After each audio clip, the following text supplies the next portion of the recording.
Hello, everybody. I'm so excited. Thanks for tuning in for this episode 5 of the Undefeated Underdogs podcast. I'm Sharath, your host, and today I have a very special guest who's a very dear friend of mine, and he's one of the kindest founders I know in my circle. Welcome, Warren Shaeffer. Thanks for joining the pod. Very excited to be here. Thanks for having me, Sharath. Absolutely. Let me give a brief intro about Warren for folks who don't know him. Warren is a seasoned entrepreneur. He's a 3X founder. He's a dad to 3 kids, which is something I want to discuss later. He's a writer. He's a first-generation immigrant, which I want to cover as well. He built 3 companies and sold to giants like Giphy and Medium, and he's raised over $12 million with world-class investors like A16Z, Initialized Capital, and more. So his resume speaks for himself, and he's one of those founders who just undersell themselves and focus on the mission and the vision of building a company. So I'm actually very excited to talk to you, Warren. Appreciate your time. Thanks for being on the pod. Thank you so much for the kind introduction, Sharath. So I'm such a big fan of yours, and excited for everything that you're building. And let's jump into it whenever you're ready. Awesome. Yeah. So I do have some questions. I want to cover some topics. Let's start with. So last time. So by the way, for folks who are listening, I met Warren in person for the first time a few weeks ago in SF when I was traveling there for business. And one of the things he mentioned when we were chatting was his parents immigrated to the US, long before and at a very young age. And I want to dive deeper into that story. Tell me more about how the whole thing went and you transitioned from, wherever it is. Is it France, if I'm not wrong? My parents immigrated from Eastern Europe, from Romania. Oh, wow. Years before I was born. Yeah, so I was actually born in the States, but they were not. And so I have a lot of empathy for people who are new to the country and who are first generation or whose parents right. Can't. And sure, I should clarify. We became friends through Twitter, so we didn't just become fast friends a few weeks ago. We oh, yes. The person I feel like I become friends with via Twitter. So. Oh, yes.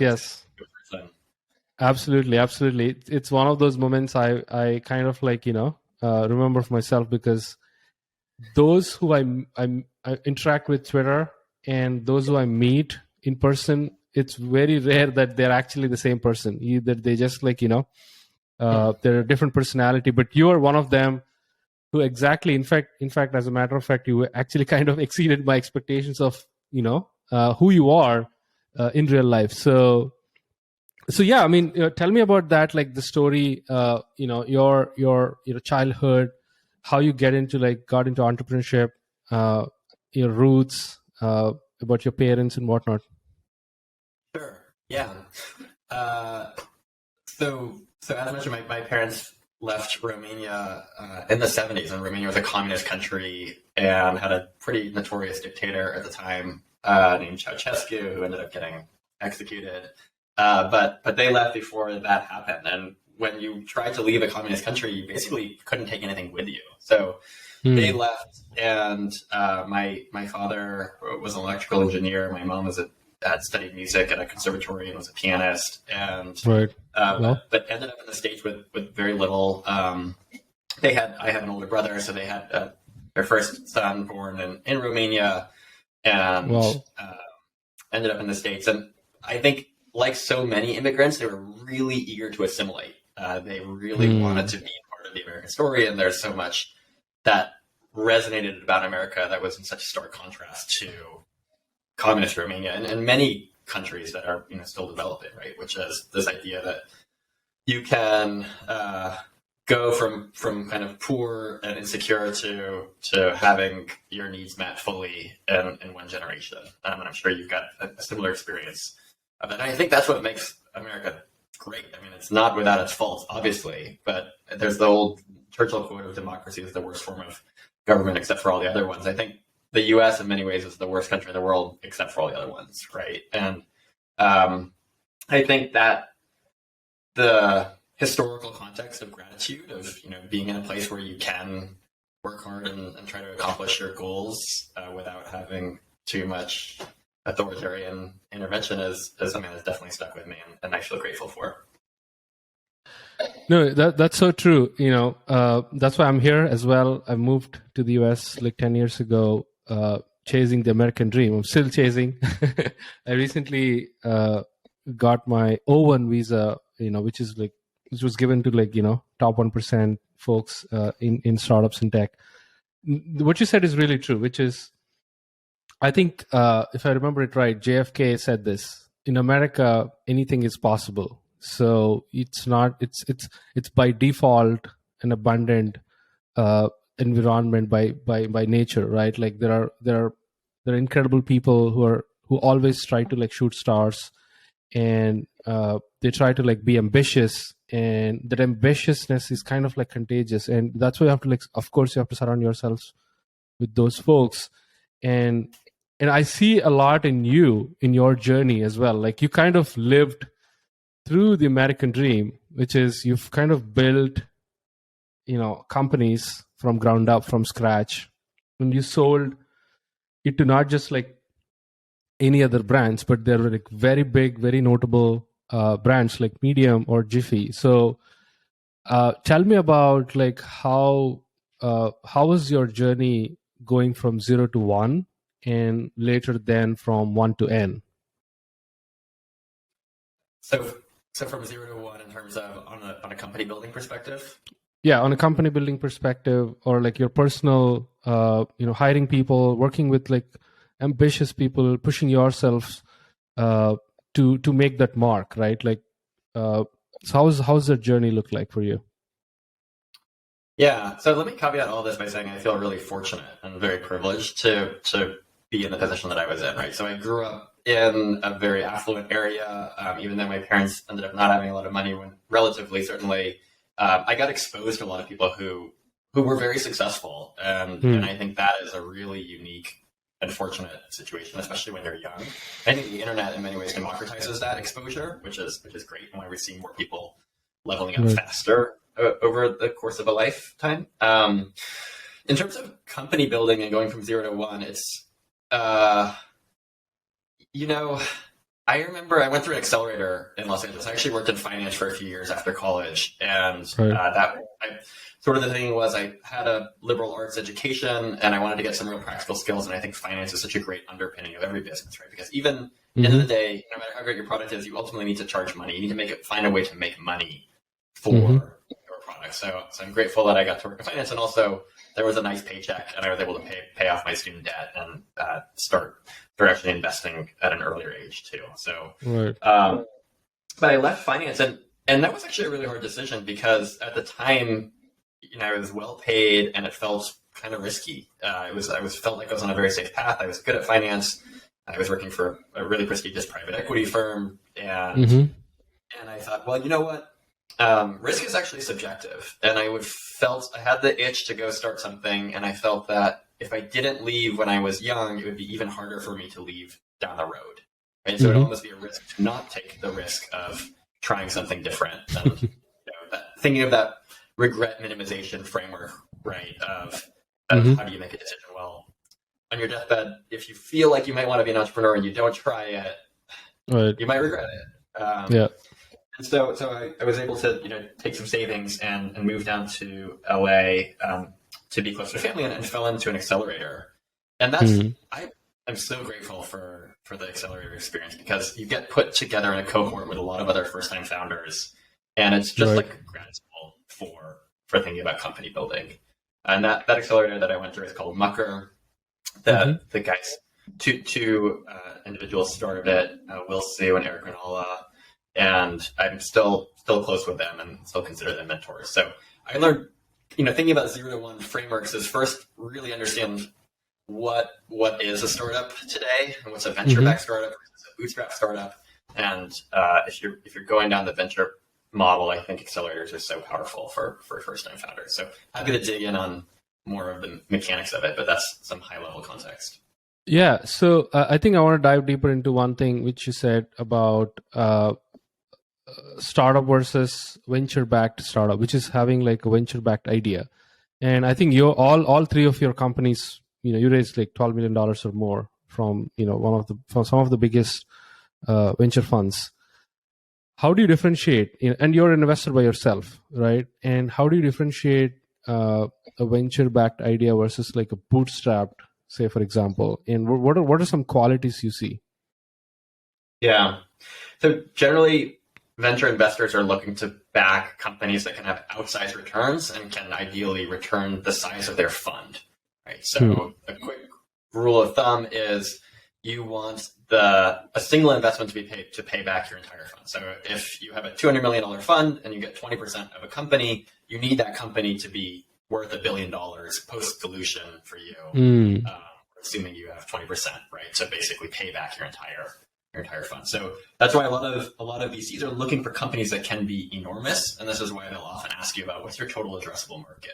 Is it if your market size isn't above $1 billion, then it's really hard for you to build a business that is worth $1 billion, obviously, right? So that's venture capital really is specialty financing. It is financing for companies and entrepreneurs who are trying to go build usually something that is, for kind of rule of thumb, $1 billion or more in value.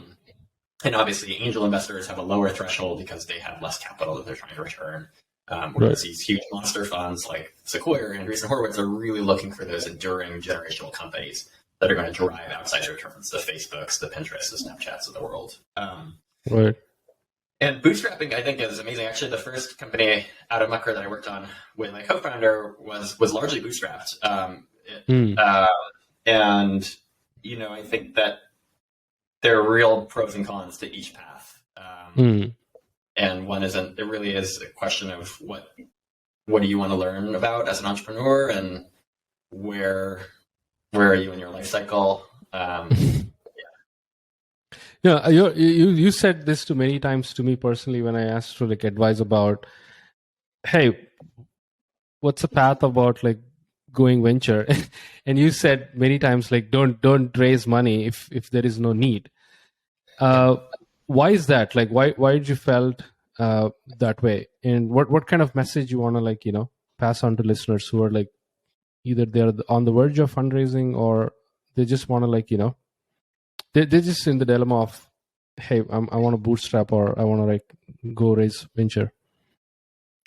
Yeah, I think a lot of entrepreneurs confuse the means and the end of fundraising, right? So what I mean by that is a lot of people think, oh, I need to go raise venture funding because that's what you do. That's a sign of success. And the reality is that what you're trying to do is build a company that you're proud of, that gives you a lot of purpose, that adds value to your customers, and that you're able to derive value from economically, emotionally, and all the other ways too, right? So getting really clear as a founder of what you're trying to accomplish is very important.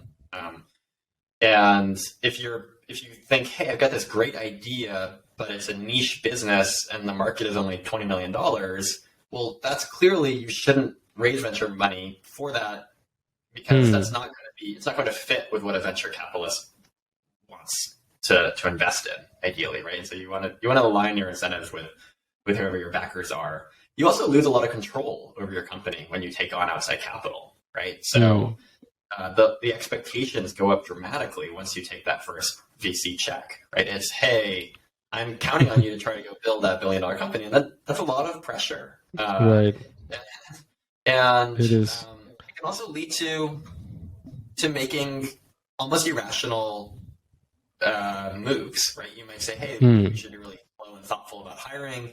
And we see this now. There's lots of layoffs happening at companies. That's because the fuel of venture capital is, the expectation of moving very quickly. Investors want to get big returns as fast as possible. But that's not always right for every business. Some businesses just take longer to mature. Some businesses don't meet the criteria of addressable market. Some founders don't want to have that expectation, and they'd rather have a lifestyle business. Those are all legitimate reasons to not take venture capital if you can. want to like dive a little deeper into the topic of handling pressure, right? Like for people, for founders especially who've raised money, how did you handle before when you were at Noble? At many times you kind of were very vocal about it as well on Twitter, sharing like your thoughts and being very transparent about it. I saw many of your threads resonate that, and you're big on habits too.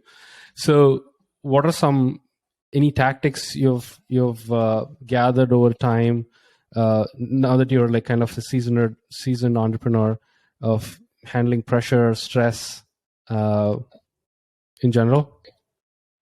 Yeah, I think being a founder is often glorified, right? The idea you get to be your own boss, and set your own rules, and set your own schedule. And the reality is every founder I know works extremely hard, and it feels a lot of existential pressure, especially ones who have taken venture capital and feel that onus of delivering multiples of a return on their investors' capital. So anybody who's a founder out there, I just want to normalize that it's really stressful, and it often feels very lonely too, because there's systemic pressure to be really positive as a founder, right? To say like things are going awesome and we're crushing it, and it actually creates it's this prisoner's dilemma problem where everyone would be better off if everyone was just very honest about how they're doing, but because on a personal basis you feel the motivation to like try to get that extra edge, there's pressure to just constantly say things are going great. And I actually think we connected because I posted a tweet after having done layoffs at Knowably. So Knowably was raised a seed round from Andreesen Horowitz, and we thought that we had product market fit very early, and we scaled the team to 10 people. And what we realized was we hadn't cracked customer acquisition fast enough. And this was a separate learning, but really thinking about growth for every product and what your strategy is from day one, I think is very important. But I let go of half the team, and that was I felt terrible, and I shared the experience on Twitter because I wanted to share the knowledge that I had learned about doing it, and hopefully help at least one other founder kind of avoid the mistake of overhiring, because it's disruptive to the company, it's disruptive to the people who are affected, to everybody. So, I think I lost the thread of the question, but I feel so for sure. I feel a founder needs to be very responsible, not for themselves, but for others too. And it's easy to I wouldn't say it's easy is the wrong word, but it's actually more feasible to bring more people, attract great talent, and be responsible in terms of vision.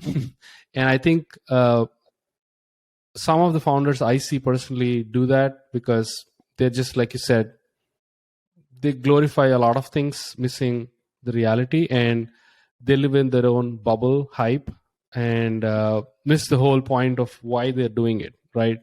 They miss the purity, sanity, and the clarity of building startups, which is much more larger than anything else. You're telling something. Yeah, well, what I was going to say was I actually think that a founder has a responsibility to look after herself or himself, and that is a responsibility that a lot of founders overlook. And the reality is that building a company, it's a marathon, right? You're really trying to build an enduring company, and many founders operate at an unsustainable level, right? And I think there's a lot of hustle porn out there that is very detrimental to individuals in the short term and companies in the long term, right? Where if a founder doesn't make decisions from a place above the line, if they're not well rested, if they're not thinking clearly, that's harmful not just to themselves, but to their employees and to their investors as well. And so something that I did, and I wish I would have done earlier in my career as a venture-backed founder, was hire an executive coach. And historically, coaches were kind of a dirty word. It was somebody, if you were struggling as an entrepreneur or as an executive, then you would have to get a coach. Your board would say, work with a coach. And I think that mentality is thankfully changing, which is people are realizing, well, top athletes have coaches, right? Right, yeah. Business people or people who are trying to level up work with an outsider to help them grow. and that's something that I got referred to a coach by a friend who's a founder, and it's one of the best decisions I made for my career and for my company too.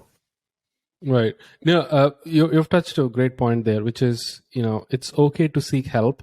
You can't do everything by your own. It's, you just have to accept the reality. And a lot of people, either their ego comes in picture or something that stops them to accept the fact that they can't do things alone, and they overburden themselves and burn out in many times.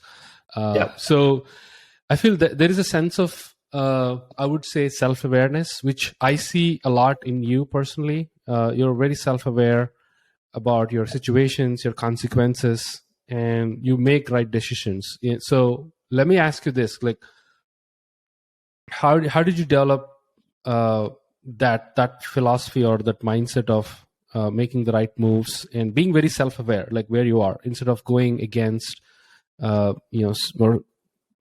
basically like fighting against like the norms, right? Like, where'd you get that? Is it from your parents, or you adapted somewhere? You read books? Want to know about your secret? Yeah, I want to make sure I understand the question. Is understanding how to think differently from a crowd? Is that what you're getting at? I think it's more about like, how did you develop that self-awareness as a muscle? A lot many people. Let's take as an example, right? If you want to, you're in a situation of you have to lay off people. That's like very awkward. You kind of welcome them to the team, but you have to make the right decision. That means you're self-aware of the current situation you're going through. And as a founder, it's really important. Self-awareness, at least to me, is the key foundational quality in a founder. Being aware of, what they are, how they want to like move in terms of market, product, customers, everything, right? Like, so for you, how did you develop that? It's a good question. I don't know that I have a definitive answer. It probably has something to do with my childhood and feeling a little bit like an outsider. So again, my parents were from Eastern Europe, had thick accents, landed in one of the waspiest places possible, which was Newport Beach, California, in a place that was, beyond our means, unfortunately. But I often felt like an outsider in the group. I was always thinking about, how do I come across relative to my peers who may not be thinking about that as much. And so I think there are pros and cons to that. You can think too much. And so I've always tried to find that balance over the course of my life. And I think as you get older, you get better at it. Also, reading is just such an advantage. I mean, I love reading memoirs and biographies of people's lives and understanding the arc of life. I think, movies teach you a lot about like the hero's journey. And you see that playing out often with entrepreneurs as well, right? Where they start out, they don't know something, but they feel some call to a higher purpose, and they make mistakes along the way, right? Like that is often one of the best ways to learn is to try, fail, and then try again. Right. Yeah, that's amazing. Let's dive into one of my favorite topics, kindness, and being transparent and doing things in public in a very authentic way. I think you've tweeted this a while ago. Nice and kind are not the same. Nice is more of like short term, and kindness is more like long term. And it kind of like helps you avoid the unpleasantness. So, want to understand how do you develop? How important is kindness to you as a founder? As a person, we can talk about like other things. Given in the market where we are in, meaning, like you said, it's more of hustle. People see, a lot more about like you being very aggressive as a founder. That a lot of people count that as a strength, but truly, to me, kindness is a strength. Is an invisible strength, and it goes a long way. Goes for like years. So, how important kindness is to you as a founder? Yeah, I think it's such a powerful distinction, this idea of nice versus kind. And nice is really, as you said, is conflict avoidant, right? You're trying to just, maybe you don't say the thing that you want to say because you want to avoid the short-term unpleasantness. And that's a detriment to everybody. So kind is often addressing the elephant in the room, right? And in startups, that's really useful because speed and velocity really matter in startups. So if I'm working with somebody and I'm disappointed with something that they did for a work project, but I don't say it and I just say, hey, good job, that's maybe nice. That's a nice thing to say, good job, right. But that's not kind because it's not fully honest, right? I'm not expressing what I feel. And then that latent feeling bubbles up in other ways in other interactions. Or it's also not kind because there's no constructive feedback, right? There's no saying, hey, this doesn't meet the expectation, and here's a way that I think it could have been better. So kindness, I agree, is a strength. I think but it's different than being nice, and I think the two are often confused. No, you're absolutely right. I think a lot of people, especially founders gathering feedback, they have to eliminate nice people, honestly, or else you just end up doing something that people don't want because a bunch of people are nice to you, which is like a bigger problem to solve. Versus, I personally feel kindness is such a tricky thing to do. You keep the honesty bar high, at the same time you care about them. So you have to balance both. It's not being rude. It's being upfront and caring about, showing that care in a very honest way. So that's like when I think about the point, just to jump in and make it more clear for me is, if somebody has food in their teeth, right? You can say, you could not tell them, right? Well, I didn't want to be rude, or you could say, hey, I wanted to let you know you've got some food in your teeth. No big deal. It happens to me, but just thought you should know, right? And just that interaction, and it's kind of uncomfortable, right? To acknowledge it, and they feel a little bit awkward, but you can do it in a way that feels very graceful, right? And I often, if somebody has food in their teeth, I'll often just preface it by saying, I learned this great rule of thumb that if you know somebody's first name and they have food in their teeth, you should tell them if they have food in their teeth, so I know you've got it. Right? So, just finding some ways to be graceful about it, which is, there's a way to be kind without being rude or overly inconsiderate. And kindness often is about doing the right thing in a very careful way, meaning in a very empathetic way, in a way that you are actually resonating with the other person. Instead of, like you said, you can either skip it or you can say something very bad and make them feel terrible. So in startups, it's really, really important. I've dealt with a lot of kind people who just encouraged me when I was doing something absolutely wrong. And I've also dealt with people who really cared about me. And you were one of them. When I was struggling with Shoutout, getting the users, or, transitioning from my day job, or balancing day job, you were very kind and you said, hey, take these 3 steps in mind, keep these three steps in mind, and you can still do it if you balance both, which is why I feel very less people are kind, because it's difficult to manage the conversation in reality, So let's dive into this. You and I, we're both dads. You have 3 kids, which is, I don't know how you do it. Very lucky. How's your life being a dad and a founder and a lot of other things? Yeah, I have 3 kids who are under 6. So anybody who's a parent knows that that's a lot. I think prior to becoming a parent, I had so little appreciation for just how much work it is to have kids and just how constant it is, right? There were periods in my life where I didn't get a lot of sleep, but you would then have a period where you could sleep. Whereas with kids, every morning they're up at 6 o'clock, right? And they want your attention. And, so look, again, I'm really fortunate. I have a wonderful partner who's able to, take some time off of her work and work part-time and take the primary role, right? So, I just want to acknowledge that privilege. But when we first had our first kid, I actually felt really concerned because I was a founder, and I think there is this common ethos in the world and in tech in particular that you can't be productive and be a parent. And the reality is that I actually have found that being a parent has made me way more productive and way more efficient with my time. And it's also given me a much clearer sense of priorities because I really value the time that I have with my kids. And so I want to work on things that I believe are, complementary to that desire, and also doing things that would make my own kids proud as well. And then because you do have those deadlines of, I know a kid's is going to wake me up at 6 o'clock.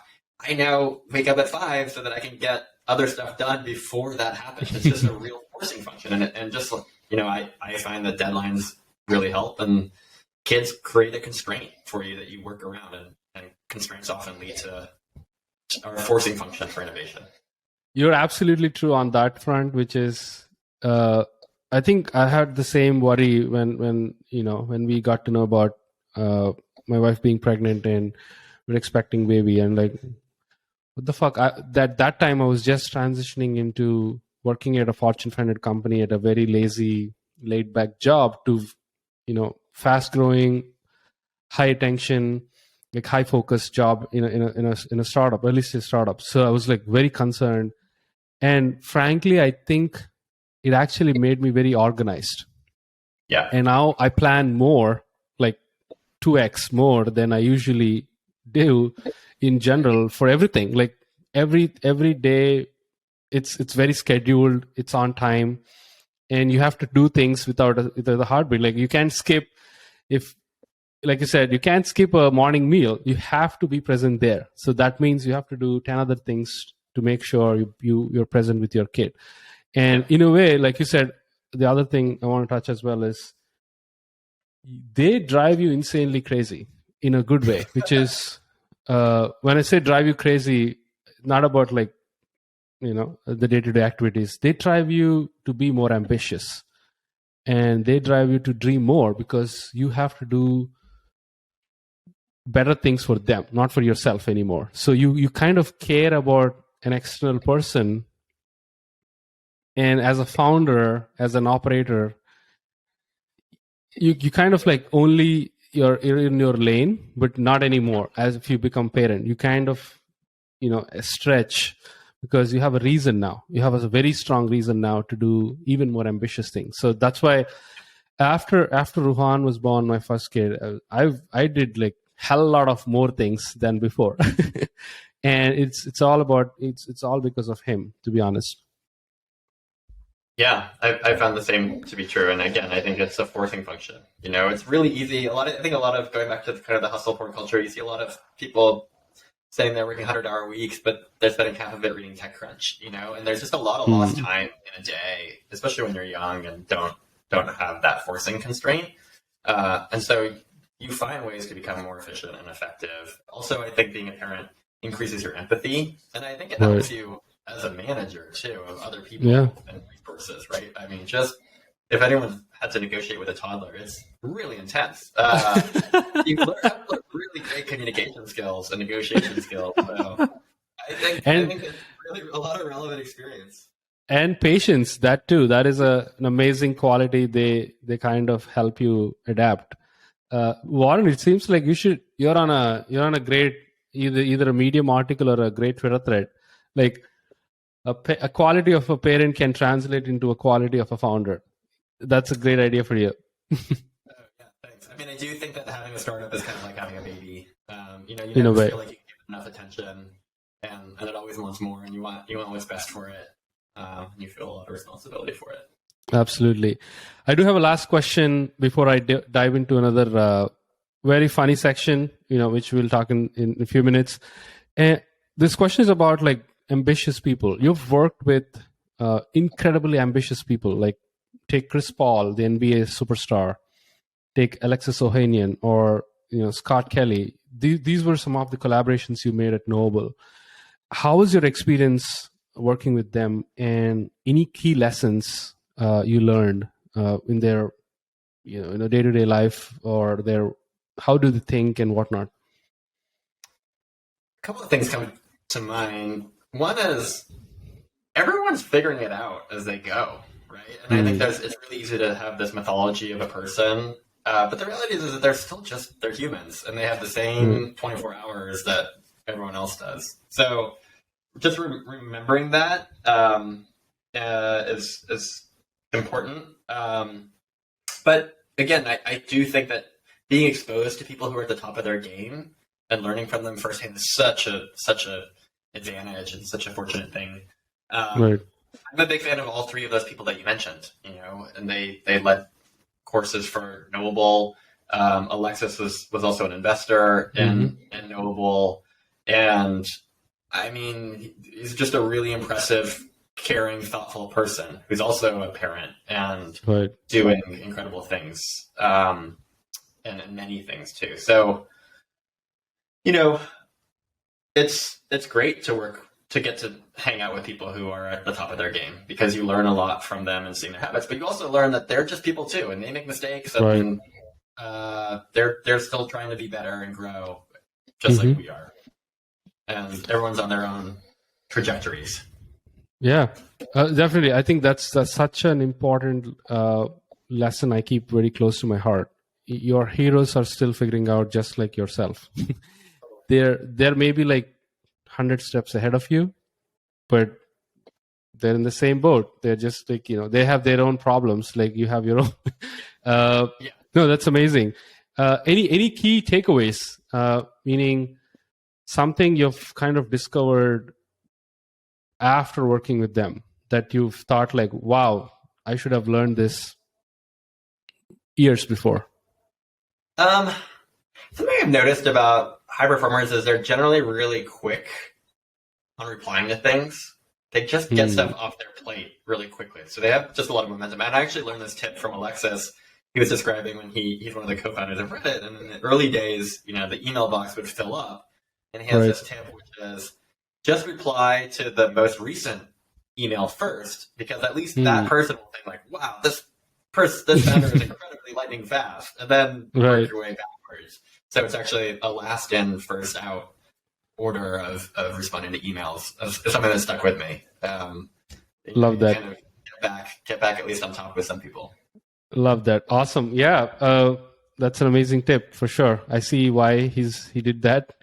People really appreciate immediate responses and immediate attention, especially you're a founder serving a customer. Love that. So I have this very authentic section I call Rapid Fire 5, where I just ask like 5 quick questions. What are that comes top of your mind? Just, shoot it out. You mentioned before about you're a big fan of reading biographies, memoirs. What's your all-time favorite? I recently read the autobiography of Ben Franklin, and nice. Really, I mean, he was just ahead of his time. He would have crushed it on Twitter, I think. He was basically into intermittent fasting, waking up early, building habits. He was a vegetarian. He actually started the first newsletter. I think he basically invented Substack before Substack. Love that. Wow, I should read that for sure. Thanks really for that suggestion. Yeah. So question 2, if you were to invest in a company today, what would that be? I actually got this advice from Gary T, and I asked him what some of his best investments have been. Gary is now the president of Y Combinator, and previously was the co-founder of Initialized Capital. And his point was, you want a huge market and great margins. And ideally you have both, right? And so again, venture investing is so much about power laws and these outsized returns. So those are 2 things. I mean, finding a company that already has traction, but where the price is right, is the sweet spot, right? So it's not overvalued, but you can clearly see that there's a path to exponential growth. It's exciting. Are you looking for a specific company? Yeah, I would love to hear what's in your mind? Like, what companies are you looking at right now? I just started working with First Round. They have a program called Angel Track. I feel really lucky. I was one of the people selected to participate in that, and so nice. They kind of train you up on best practices for angel investing.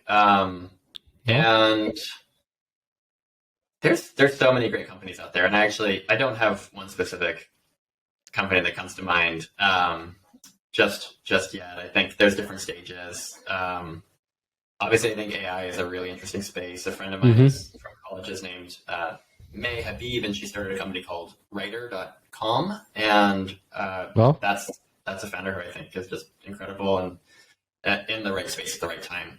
So they're kind of like an enterprise-focused Grammarly, and I would definitely invest in her company. Awesome.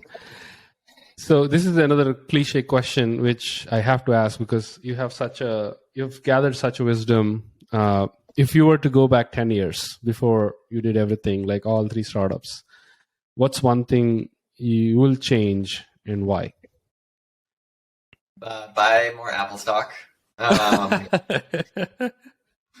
Bitcoin and then sell it at the right time.